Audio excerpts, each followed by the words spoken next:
ಸಿದ್ದರಾಮಯ್ಯನವರ ಪುತ್ರ ಯತೀಂದ್ರ ಅವರಿಗೆ ಕೊಟ್ಟಂತ ಈ ಹೇಳಿಕೆ ಇಲ್ಲ ಈಗ ಒಂದು ಸೌಂಡ್ ಮಾಡಕ್ಕೆ ಶುರು ಮಾಡ್ಬಿಟ್ಟಿದೆ. ಹೌದಾ, ಇತ್ಯರ್ಥ ಆಗೋಗ್ಬಿಡ್ತಾ ಅನ್ನುವಂಥ ಪ್ರಶ್ನೆಗಳು ಉದ್ಭವ ಆಗ್ತಾ ಇದೆ. ಸೊ ಕೋಲಾರದಲ್ಲಿ ಜಿಲ್ಲಾ ಉಸ್ತುವಾರಿ ಸಚಿವ ಭೈರತಿ ಸುರೇಶ್ ಹೇಳಿಕೆಯನ್ನ ಕೊಟ್ಟಿದ್ದಾರೆ. ಹೈಕಮಾಂಡ್ ತೀರ್ಮಾನ ಮಾಡುತ್ತೆ. ಸಿದ್ದರಾಮಯ್ಯ ಮತ್ತು ಡಿಕೆ ಶಿವಕುಮಾರ್ ಅದನ್ನೇ ಹೇಳಿದ್ದಾರೆ. ಹೈಕಮಾಂಡ್ ಏನು ಹೇಳುತ್ತೆ ಅದರ ಪ್ರಕಾರ ನಮ್ಮ ಪಕ್ಷ ರಾಜ್ಯದಲ್ಲಿದೆ.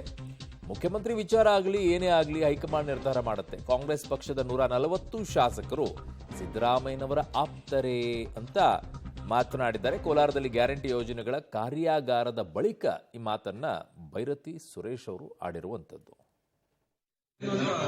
ಹೈಕಮಾಂಡ್ ತೀರ್ಮಾನ ಮಾಡಿದ್ರೆ ಸನ್ಮಾನ್ಯ ಮುಖ್ಯಮಂತ್ರಿಗಳಾದ ಸಿದ್ದರಾಮಯ್ಯ ಡಿಕೆ ಶಿವಕುಮಾರ್ ಅವರು ಅದನ್ನು ಹೇಳಿದರೆ ಹೈಕಮಾಂಡ್ ಏನು ಹೇಳ್ತದೆ ಅದರ ಪ್ರಕಾರನೇ ನಮ್ಮ ಪಕ್ಷ ಇರುವಂಥದ್ದು ರಾಜ್ಯದಲ್ಲಿ.